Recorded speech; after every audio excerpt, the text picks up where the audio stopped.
Aussi, tous ces efforts que je viens de vous citer, qui ont été réalisés à force de détermination à respecter nos engagements de campagne, eh bien, tous ces efforts déboucheront demain sur un engagement très attendu.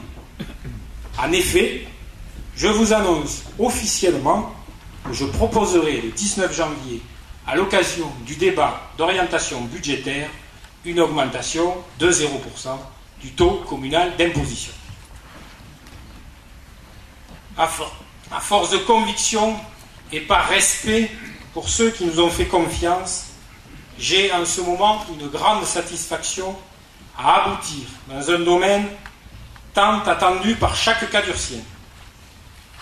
Aussi loin que nous aurions pu remonter, en 1980 en l'occurrence, ça fait donc 29 ans, jamais un exercice budgétaire à Cahors n'avait permis jusqu'ici de proposer 0%.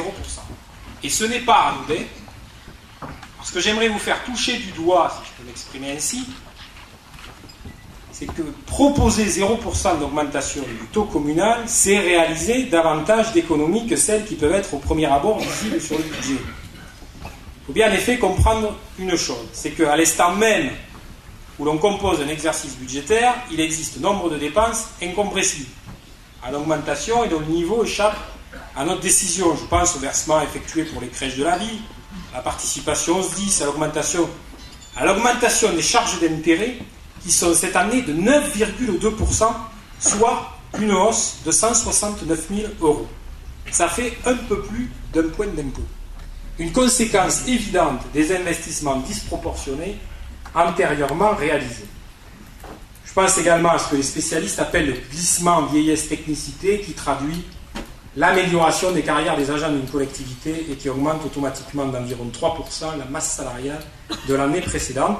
Et je citerai enfin l'inflation, qui devrait être particulièrement importante cette année, avec laquelle il est bien obligatoire de composer. Autant dire qu'il a fallu en consentir des efforts pour atteindre un tel objectif à 0%, mais au-delà d'engagements de campagne, une telle décision révèle avant tout un choix politique majeur. Je crois effectivement que nous ne pouvons plus augmenter une fiscalité locale qui est une des plus injustes qui soit. Une fiscalité qui, par ailleurs, entretient un différentiel entre celle qui existe à Cahors et celle en vigueur dans les communes périphériques. Parfois, vous avez vu que la différence, elle peut aller de 3 à 4 fois plus. Et cette situation est devenue, je le pense, un frein à l'attractivité de notre commune. Et je pense que le recensement en témoigne, parce que globalement, le département du Lot gagne en termes d'habitants. Et c'est bien pour ces raisons-là que nous souhaitons tenir cet engagement sur la durée.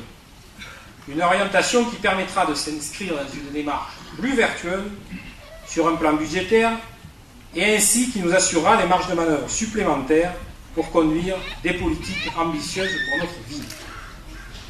Or, nous ne pouvons chaque année réaliser autant d'économies pour compenser les augmentations obligatoires des dépenses que je viens à l'instant de vous présenter, au risque de pénaliser, et ce n'est pas ce que nous souhaitons, des politiques auxquelles nous sommes attachés, qui participent à l'animation et à l'attractivité de notre territoire. Aussi, je le dis, il n'existe qu'une solution durable et effective, c'est d'engager des actions ambitieuses à destination du développement économique et commercial, seul capable de créer de la richesse et des emplois. C'est ce qui a prévalu à notre réflexion autour des zones économiques, que ce soit celle de Cahors Sud, qu'on appelle communément le Cicala, ou celle des Grands Camps à Mercuès.